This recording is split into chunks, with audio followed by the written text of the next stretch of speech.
Largas filas de personas esperando micros, tacos y aglomeraciones han sido parte del escenario que se ha vivido en los horarios punta de la mañana y la tarde en Valparaíso. Un paro del transporte público en medio de las reparaciones del Merval que hizo colapsar el tránsito en la región. Los choferes se reclaman por el no pago de los subsidios por el traslado de escolares y amenazan con una movilización indefinida. Porque esto es noticia.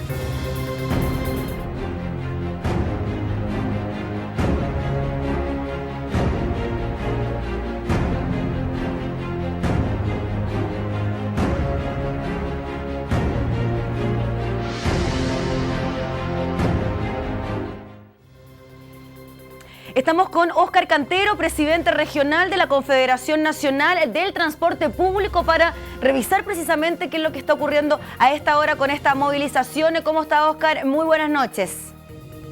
Hola, Gabriela, muy buenas noches. Óscar, ¿podemos hacer ya un balance, una evaluación de lo que han sido estas horas de paro que comenzaron a las 0 horas de hoy? Sí, el balance lo hicimos al mediodía, ya teníamos una estadística más o menos acabada ya, el 99% de adhesión a esta movilización que los conductores acataron con bastante responsabilidad, y ha quedado demostrado que en este paro los conductores están reclamando sus derechos. Eso es todo nada más que nosotros estamos pidiendo. Se toma la determinación de iniciar esta movilización en medio de las reparaciones que se están haciendo en el metro de Valparaíso, precisamente por eso, para generar el caos vial que estuvo presente tanto en la mañana como en la tarde. No, la verdad las cosas que no ha sido así. Lo que nosotros colocamos en este CENTE hace 30 días, 35 días más o menos aproximadamente, una carta que le enviamos al ministro, la cual nosotros estábamos solicitando que se respondiera a las demandas que nosotros estábamos pidiendo, en la cual el ministro el día 11 de agosto, el ministro responde una carta, responde, pero no responde las peticiones que hizo el gremio, sus demandas que son legítimas. El ministro respondió cosas que no correspondían y nosotros evaluamos, ¿cierto?, esa carta, esa respuesta del ministro con todos los dirigentes sindicales de la región, y eso los motivó a nosotros a llevar un paro de actividades el día de hoy día de advertencia por 24 horas.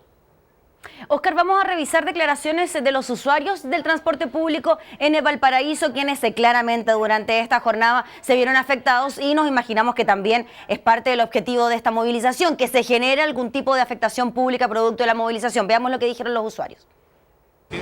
Porque voy apurada al médico. Adelante, y buenos con días. esto, ¿qué hago? Por favor, ¿cómo está, señor Estero? No me digan nada, ando enrabiado. Un momento, si no se puede hacer más, es lo que hay nomás. Un caos terrible porque uno viene, yo venía a la caleta, veníamos a la caleta al pescado y no se puede parar allá, pues, y no hay buses. Terrible, la verdad es que, bueno, no, mejor ni siquiera hablar al respecto, ¿sí o no? Sí, porque recuerda viejos tiempos, como que estamos volviendo al pasado, ¿ah? Pero está muy malo el asunto de la locomoción, sobre todo para la gente que yo soy profesor universitario y tenemos dificultad para llegar a hacer clases. ¿Qué le diría usted como dirigente del transporte a todos estos usuarios que hoy día vieron complicado su inicio de actividades y también su retorno a las casas producto de esta movilización? No, comprensión nomás, porque comprenda ellos que no tenemos nosotros de movilizarlo, ¿cierto? Es la única forma que tenemos nosotros para exigir nuestras demandas. Recordar que el ministro tuvo 30 días, ¿cierto?, para responder, para sentarse a conversar con nosotros y responder a nuestras demandas. Nosotros hoy día, las dificultades que tuvo la comunidad para transportarse es única y exclusiva del ministro de Transporte, que no supo solucionar los problemas que nosotros tenemos. Óscar, pero el intendente, la máxima autoridad regional, no responsabiliza al Ministerio de Transporte, sino que directamente a ustedes. Vamos a revisar precisamente lo que dijo el intendente de Valparaíso en el día de hoy. Este es un paro que se ha hecho no para defender los derechos de los trabajadores, sino para se ha atentado contra las personas comunes y corrientes de la región. ¿Cómo responde a eso usted, Óscar, cuando se dice que esto no viene a respetar los derechos de los trabajadores, sino que viene a atentar contra los derechos de los usuarios? El intendente recién asume, no tiene idea de lo que ha pasado. Nosotros llevamos más de un año trabajando conversaciones mesas de trabajo con el Ceremi de Transporte, y el Ceremi de Transporte solamente se ha dedicado a conversar, y eso ya basta para nosotros. Nosotros ya queremos soluciones. Lamentable las declaraciones del intendente, ¿cierto? Debería interesarse un poquito más, ¿cierto? De las mesas de trabajo que hemos tenido durante un buen tiempo, y es por eso que yo no estoy de acuerdo con esas declaraciones. El problema se genera principalmente por el traslado de los estudiantes. ¿Qué es lo que ustedes están solicitando? Que se aumente el subsidio por el traslado de los mismos para que así los mismos estudiantes tengan el beneficio de trasladarse a un precio menor los 365 días del año. Lo que nosotros estamos pidiendo, ¿cierto? Y aquí también hay una confusión o el Ceremi de Transporte quiere confundir, no es el subsidio que le entregan permanente a los empresarios. Ya nosotros estamos pidiendo un bono, ¿cierto?, de compensación por transportar estudiantes con una tarifa rebajada las 24 horas del día y los 7 días de la semana, lo cual ello al gremio trae un perjuicio enorme en sus remuneraciones diarias de trabajo que fluctúan entre los 8.000 y 10.000 pesos diarios que pierde cada trabajador, ¿cierto?, por transportar estudiantes en estas condiciones. ¿De cuánto es el bono que ustedes están pidiendo, Oscar? ¿Cuánto en valor? ¿Cuánto es? Que se compensen las pérdidas que tiene diariamente el conductor. Pues el conductor, o sea, que se entregue este bono de 8.000 a 10.000 pesos diarios. Exacto, y eso se reduce en el año más de 1 millón de pesos. Eso estamos pidiendo nosotros, que se le compense a los trabajadores para poder transportar a los estudiantes, y los estudiantes puedan también hacer uso del decreto 20 que a ellos lo faculta para ellos, y nosotros vamos a estar en condiciones de transportarlo. Hay que recordar que en esta región, por lo menos, el trabajador trabaja por pasajeros transportados. Si yo corto boleto, yo gano, y obviamente entre una tarifa adulta y una escolar son muy grande la pérdida. ¿Ustedes habían llegado a un acuerdo previo distinto al que están exigiendo ahora cuando se anunció a nivel de gobierno que los estudiantes iban a tener la posibilidad de trasladarse en forma expedita todo el año? No, lo que pasa es que nosotros no es de este año nomás que estamos peleando este tema, son de muchos años, del año 2006, de cuando se genera, ¿cierto?, la misma presidenta actual que hoy día en su tiempo modifica el decreto 20 por 24/7, desde ahí que nosotros venimos reclamando las compensaciones por pérdidas que tiene el gremio, ¿cierto? Y cuando el año pasado la presidenta dice que hay que transportarlo a los estudiantes en enero y febrero y que hay compensaciones para ellos, ¿por qué tiene que compensarse solamente enero y febrero? Si nosotros transportamos a estudiantes todo el año. Y esos son los requerimientos, ¿cierto? Y que se solucione el problema con un bono se soluciona todo este problema para poder transportar a los estudiantes. Los estudiantes hoy día se están portando muy agresivos contra los conductores por el mismo hecho de que hay muchos problemas por este tema, porque consideramos que los fines de semana no hay motivo de estudio, ¿por qué tendríamos que transportarlo? Y ahí se traduce el problema, que si hubiera un bono, obviamente que no tendríamos ningún problema con los estudiantes. Sí, entendemos, Oscar, que esto tiene que ver con la condición de estudiante y no necesariamente por las horas de estudios que van de lunes a viernes. Es como que existiera una especie de subsidio a la tercera edad, donde tampoco se lo exigiría a ellos tener algún tipo de actividad especial. Le quería preguntar también por la posibilidad de que este paro fuese o no indefinido. Bueno, hoy día fue un paro de advertencia, nosotros vamos a esperar los transcurso de los días, ¿cierto? Así que no hay ningún acercamiento del parte del ministro. El ministro es el único que tiene la llave para abrir las conversaciones. Si no es así, nosotros el martes, ¿cierto?, de la próxima semana estaríamos llevando otra movilización, otro paro de actividades, pero esta vez en forma indefinida, hasta que nuestras peticiones sean resueltas y se le entregue al gremio lo que se está peleando en su justa medida. ¿En el día de hoy ustedes se comunicaron con el ministro de Transporte? No lo hemos comunicado con el ministro de Transporte, esperamos que él se comunique con nosotros, porque esta movilización, ¿cierto?, es a base de una respuesta que da el ministro.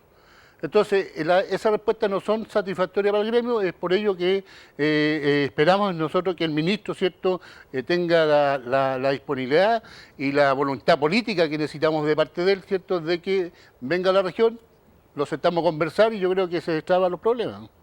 Muy bien, pues Oscar, le agradecemos por el contacto, que esté muy bien, que tenga buenas noches. Buenas noches. Ahí está entonces posibilidad de que durante la próxima semana podamos tener una paralización indefinida del transporte público en Valparaíso. Lo que están exigiendo entonces los choferes es que haya un bono compensatorio por trasladar los 365 días del año a los estudiantes. Pausa comercial, quédese con nosotros, volvemos en instantes con más de estas noticias.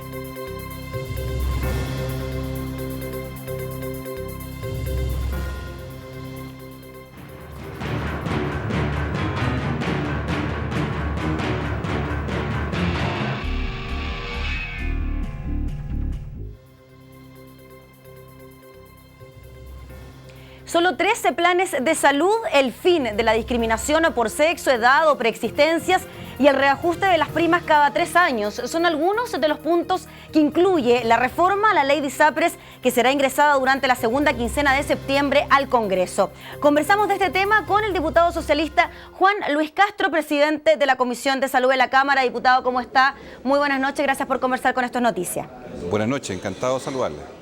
Diputado, muy breve, preguntarle por qué se suspendió la comisión hace un ratito atrás. Entiendo que se iba a revisar la deuda hospitalaria, que es más de 200.000 millones de pesos, y la comisión no sesionó. Así es, ocurre que desde hace 3 meses estaba programada esta cita para que junto al ministro de Hacienda y la ministra de Salud y sus equipos pudiéramos analizar los graves problemas de la salud pública.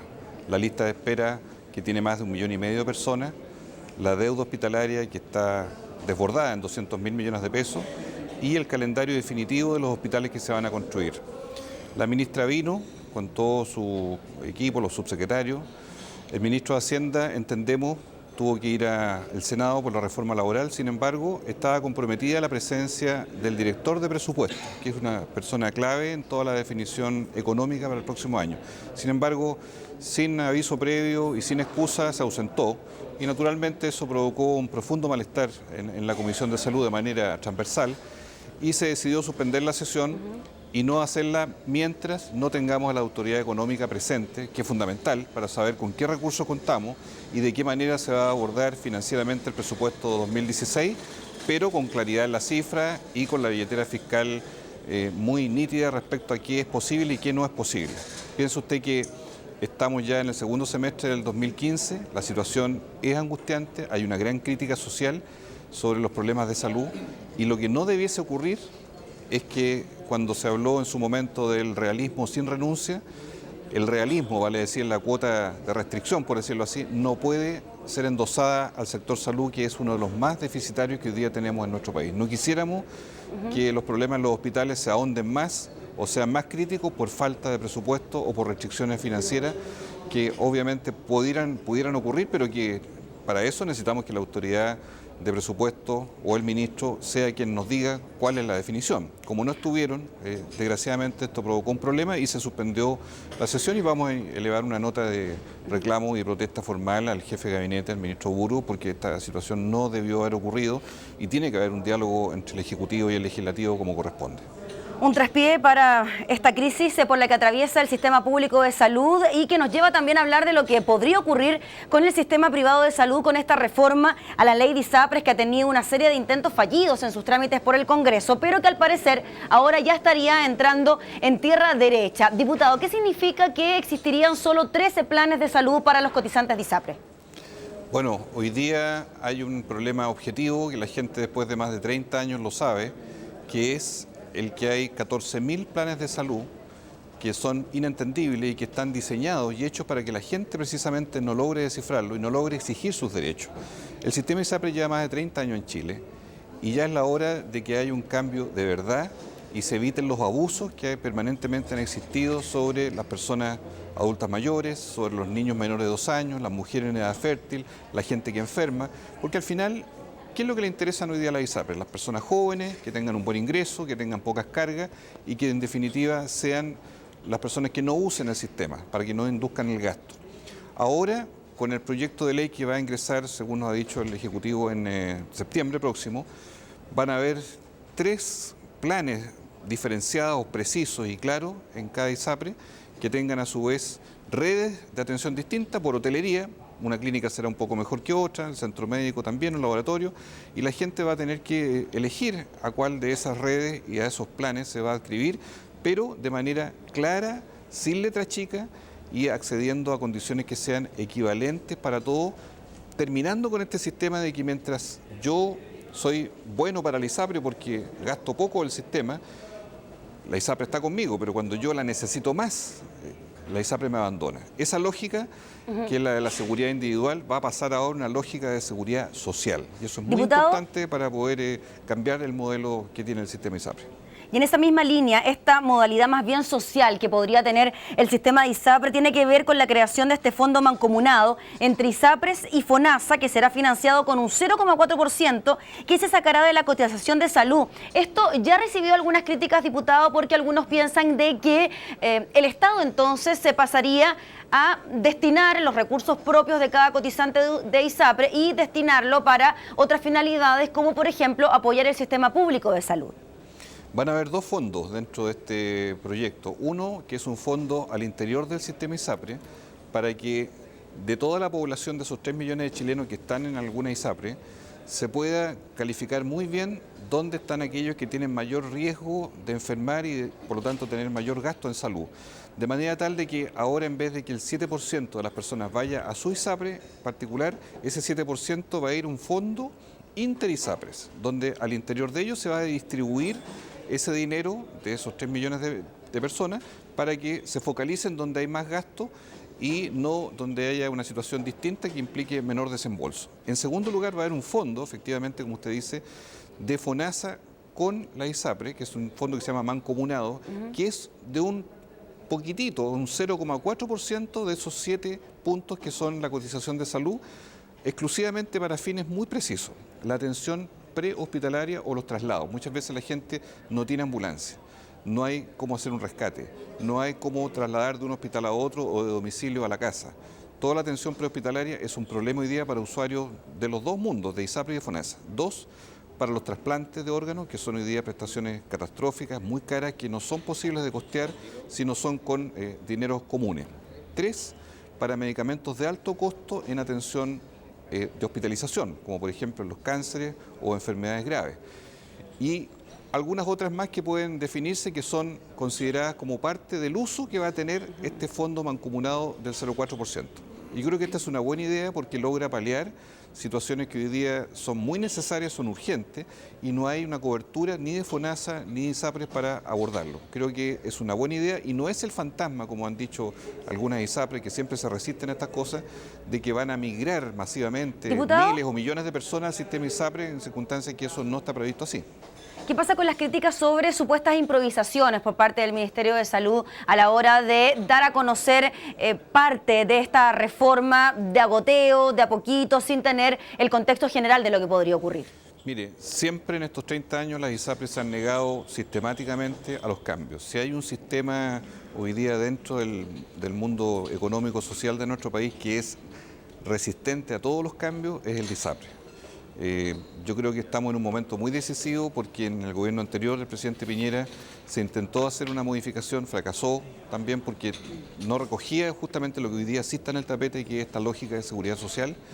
Ahora tenemos una gran oportunidad, lo anunció la presidenta el 21 de mayo, vamos a tener este proyecto que no debiese sino contar con la disposición y no con el rechazo de las ISAPRES, que tienen utilidades millonarias, que han hecho y deshecho en el sistema porque tienen sistemas de abuso en los cambios de precios, los planes que son realmente increíbles. Fíjese usted que el primer semestre de este año, 68.000 chilenos fueron a los tribunales a reclamar por el alza abusiva en el precio del plan. O sea, es un sistema que está basado en el desconocimiento de los planes, porque son inentendibles, y en el abuso. Por lo tanto, creemos que es el momento ya de entrar a tierra derecha, porque no podemos dejar al margen de la salud esos 3 millones de personas que son de clase media o que tienen un ingreso mejor y que hoy día están en una situación desvalida. Gracias, diputado Juan Luis Castro, le agradecemos por el contacto, que esté muy bien y atentos estaremos al ingreso del proyecto. Muy amable, hasta pronto. Gracias. Nosotros nos separamos brevemente, quédese con nosotros, volvemos enseguida con más de Esto es Noticia.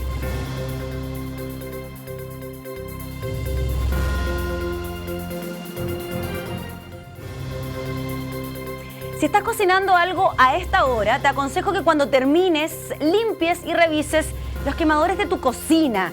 ¿Para qué, te preguntarás? Porque si están sucios, demora más la cocción y por ende se gasta mucho más. Y además ahorras en tus cuentas a fin de mes. Porque cuando usas bien la energía, ganas tú y ganamos todos. Descubre cómo hacerlo en minenergia.cl, Ministerio de Energía, Gobierno de Chile. Cambiamos de tema, vamos a otras cosas. Renovación indefinida para el carnet de identidad de los adultos mayores de 70 años y extender a 10 años la vigencia del pasaporte es lo que pide un grupo de diputados de la DC al Ministerio de Justicia. Es que el alza de un 83% en el precio del pasaporte no cayó bien en el bolsillo de los chilenos. Nos acompaña el diputado de la Democracia Cristiana, Jaime Pilowski. Diputado, muchas gracias por estar junto a nosotros. ¿Cómo estás? Buenas noches, Gabriela. Muchas gracias por el llamado. Diputado, esta solicitud de, primero, extender la vigencia del carnet de identidad para los mayores de 70 años, ¿en qué consiste esta solicitud? Mira, los adultos mayores tienen que realizar el trámite del carnet en forma permanente, una vez que se les caduca la fecha de vencimiento. Y lo que nosotros le hemos pedido al Ministerio de Justicia es que podamos estudiar un mecanismo de tal manera que a los 70 años, una vez que obtiene el carnet de identidad, este carnet tenga una vigencia ilimitada hasta la muerte del adulto mayor. Y por lo tanto, lo que pretendemos acá no solamente es un costo menor para el adulto mayor, sino que también evitar un trámite que a nosotros y a nuestro juicio nos parece que no tiene mayor sentido.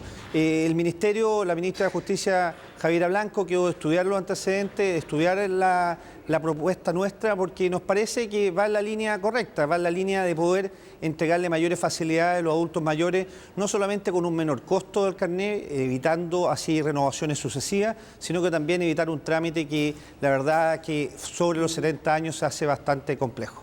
Diputado, y el tema del pasaporte. Primero le quería preguntar por la licitación que llevó a que finalmente se debieran pagar cerca de 90.000 pesos por este pasaporte. Si bien en un comienzo es subsidiado, ya para el mes de octubre se va a tener que pagar el valor real. Mire, la verdad es que lo que nosotros le planteamos con los diputados Espejo, Chaín y Sabaj era la necesidad de este tipo de medidas de haberlas comunicado con tiempo y con anticipación. Nosotros creemos que este tipo de medidas también requieren cierta gradualidad.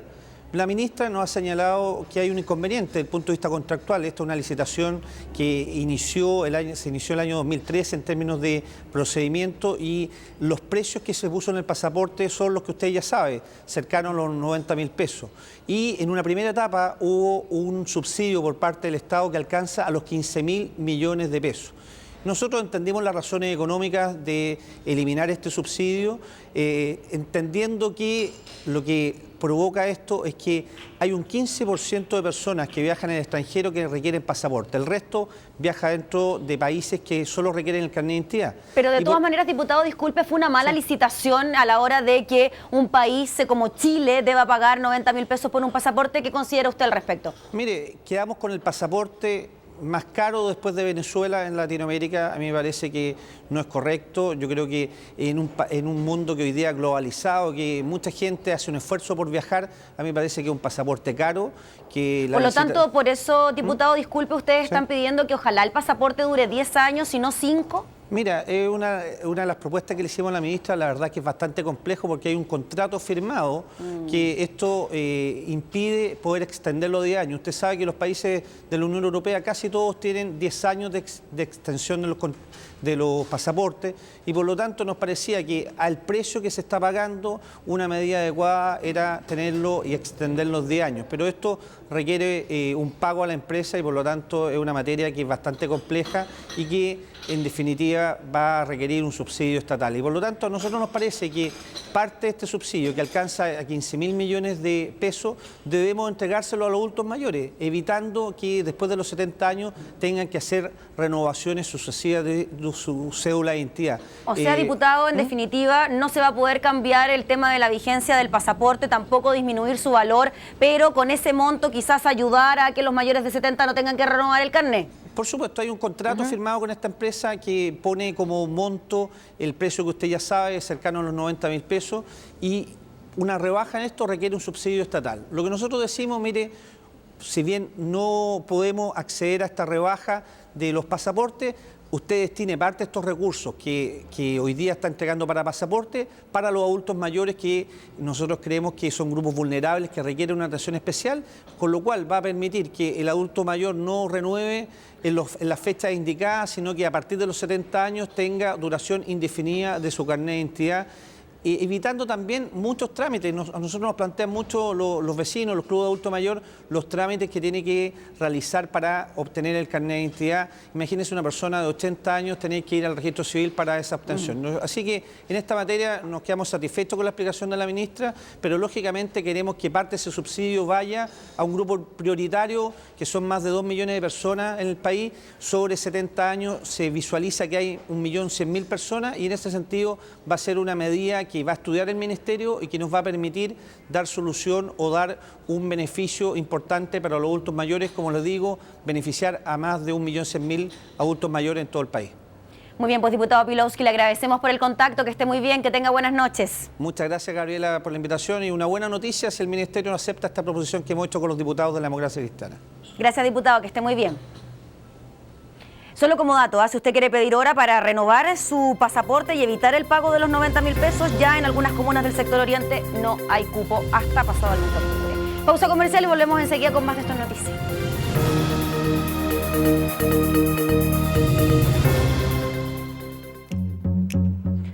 Pórtate al nuevo plan Cuenta Exacta Pro 2 GB de Claro y disfruta de Facebook, Twitter y WhatsApp sin gastar tus gigas.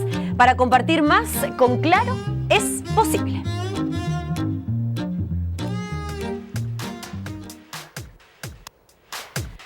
Nuestra capital, Santiago, fue elegida como una de las mejores 3 ciudades para vivir a nivel latinoamericano, solo superada por Buenos Aires. Esto según un estudio publicado por The Economist, que nos posiciona en el puesto 64 a nivel internacional. La australiana ciudad de Melbourne se queda con el primer lugar por 5º año consecutivo y en el último puesto aparece la ciudad libia de Trípoli. Estamos con Arturo Orellana, profesor investigador de estudios urbanos de la Universidad Católica y director del grupo de investigación del Índice de Calidad Urbana de Chile. Muchas gracias por estar junto a nosotros. Muchas gracias por la invitación. ¿Estás de acuerdo con este indicador, con este ranking que nos posiciona como una de las mejores ciudades a nivel latinoamericano?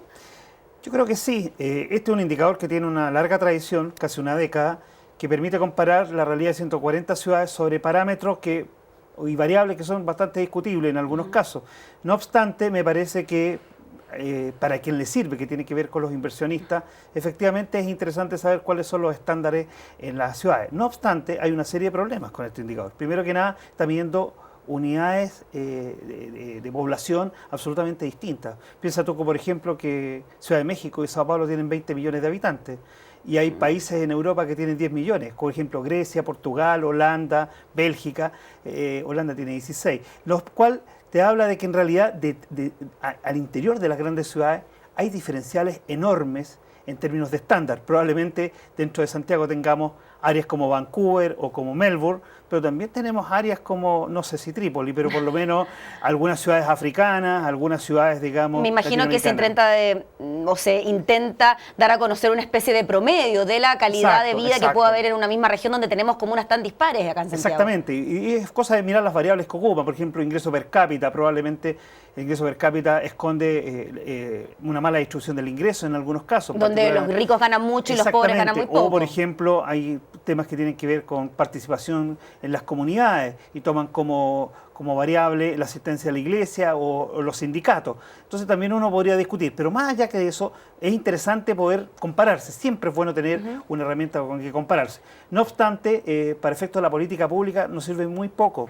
porque las realidades del interior de las ciudades, particularmente latinoamericanas, son muy diferenciadas. Y por eso es prácticamente imposible comparar ciudades latinoamericanas con ciudades como Vancouver o como Melbourne en Australia, que aparecen por 5º año consecutivo como el mejor lugar para vivir. Claro, porque primeramente se trata de países con estándares de ingreso bastante más altos, tienen mejores distribución del ingreso. Canadá y Australia son los países que tienen uno de los países que tienen mejor distribución del ingreso, y además la dotación de bienes y servicios públicos y privados que existe independientemente de tu nivel de ingreso o el tipo de vivienda es similar en toda la ciudad. Y esa es la clave, ¿no? Cuando Esa es la hablamos de clave. las mejores ciudades para vivir es porque los servicios también son muy buenos, hay un apoyo estatal también bastante importante. Exactamente, hay una presencia del Estado y hay unos ciertos estándares en términos de calidad de los barrios, calidad del entorno, niveles de seguridad, salud, educación, que son más o menos homogéneos, distribuidos en toda la ciudad. Lamentablemente en Latinoamérica no es esa la realidad. No nos podemos creer la muerte entonces con este No indicador, nos podemos diciendo que creer somos la muerte, segunda mejor ciudad para vivir. Exactamente, porque probablemente un habitante de algunas comunas periféricas de Santiago